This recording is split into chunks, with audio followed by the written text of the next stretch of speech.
We need somebody who can actually bridge the gap between God and us. We need somebody who can bridge that gap. Moses' law was effective at showing us how sinful we were. It was effective at showing us how terrible our sin was. But it couldn't change us. Last week, my wife and I were on a trip with our daughter who just turned 13. We're on a little special trip. And so we stayed at this cheap little hotel.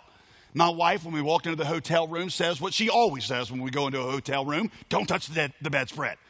Why? Because she's seen that Oprah special where they take the blue light in and you see all the filth and contaminant and the bodily fluids. It's disgusting, right? The law is like that blue light. It can reveal the filth of our hearts by showing us how warped and deformed the desires of our heart are, but it cannot change our hearts. If you want to clean the hotel room, you don't use the blue light. You got to take Lysol. You can Lysol the room, or you can take off the bedspreads, or in my case, you can just ignore it and be happy in life, okay? But the question is, how do you cleanse your heart? How do you cleanse the filth of your heart? So what Moses promises is extremely relevant to us as well. The Lord your God will raise up a prophet, he says, like me from among your brothers. Another one, it's to him you'll actually listen. There's a couple important characteristics that he gives us in that one verse right there about this coming prophet. First, he says it's going to be from among your brothers. Muslims always try to say that Muhammad is this prophet that Jesus was talking about, that Muhammad is the prophet who will come and give the better law. But Muhammad was not a Jew.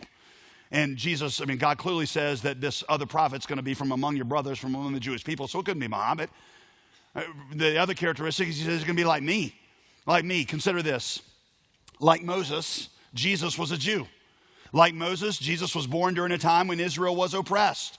Like Moses, when Jesus was born, a local leader tried to kill all the Hebrew boys. In Moses' case, it was Pharaoh. In Jesus' case, it was Herod. Like Moses, Jesus chose to leave his royal family to identify with his people. Like Moses, Jesus spent time in the wilderness before his ministry began. For Moses, it was 40 years. For Jesus, it was 40 days. Like Moses, Jesus delivered his people from great danger. When Israel stood between a gigantic body of water and an angry Egyptian army behind them that threatened to destroy them, Moses stretched out his hands and made a safe passage through the Red Sea. When we were pinned between the sea of our sin and the wrath of God that was coming to destroy us, Jesus stretched out his hands and made a safe passage through the waters of God's judgment.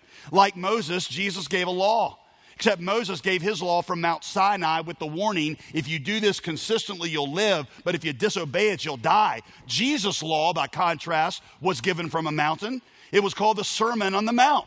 But he told his people, you can never keep this law, so I'll keep it for you, and then I'll suffer the penalty for you breaking it, and then I'll give you the power to keep it by keeping it in you. Moses told them to sacrifice a lamb at Passover and put the blood on the doorposts of their home so that the death angel would pass over their home.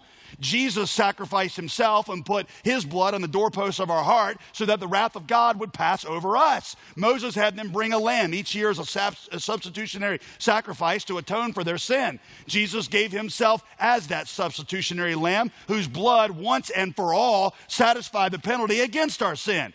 Jesus was the scapegoat sent into the wilderness bearing our guilt on his head. He was the bronze serpent lifted up so we could be healed. The rock struck by the anger of God so that we could drink of the water of life. The manna that dropped from heaven so that we could be filled with the bread of life. Everything that Moses gave in shadow, Jesus fulfilled in substance.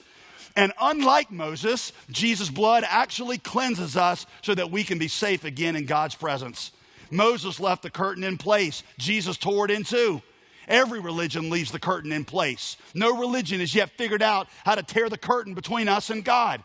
I used to live as a missionary among Muslims. And I was sitting one afternoon with a group of students trying to explain to them why Jesus had to die and them telling me why he didn't have to die. And right as we're in the middle of having this discussion, the call to prayer goes off, the Muslim call to prayer. 5 times a day this happens. They all get up, go wash, come back. They pray, they sit down. Every time Muslims pray, they go through this vigorous washing process. So when they came back and sat down, I was like, well, tell me why you do all that washing. And they're like, well, we got to be clean before Allah. So we clean every part of us. So when we go before Allah, we're clean. And I said, okay, what is the filthiest thing that you can touch? Like, pig, pork, bacon. If you touch bacon, you're just defiled. And I'm like, really? Like the filthiest thing in the universe? Yeah. Like if you touch pork, you got to wash 7 times. Not just once, 7 times. You got to, sand, water, soap. It's this big process. I'm like, so really in all the universe, the filthiest thing is a pig that God created.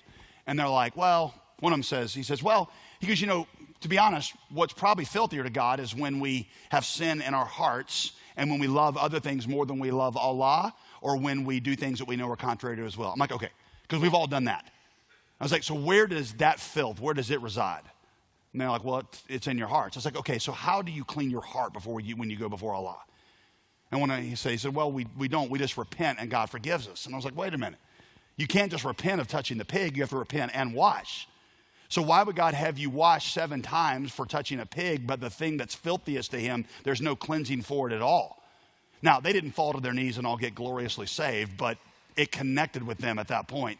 Because, see, Jesus' blood does what no religious observance can do. It's not water that we need to wash the filth of our bodies. It's something that we need to wash the filth off of our souls. And there is a fountain filled with blood drawn from Emmanuel's veins. Sinners plunge beneath that flood lose all their guilty stain. Most importantly, unlike Moses, this new prophet never grows weary with us, and he never falters in obedience. He lived without sin. There was no guile or deceit that was ever found in his mouth. Jesus did not get mad and strike the rock in frustration like Moses did. In love, he took the stroke of justice so that we could escape it. Jesus is the truer and better Moses. He's one that came, he was like Moses, but he was better than Moses, and he gives us what Moses could never give us, what no law could ever give us.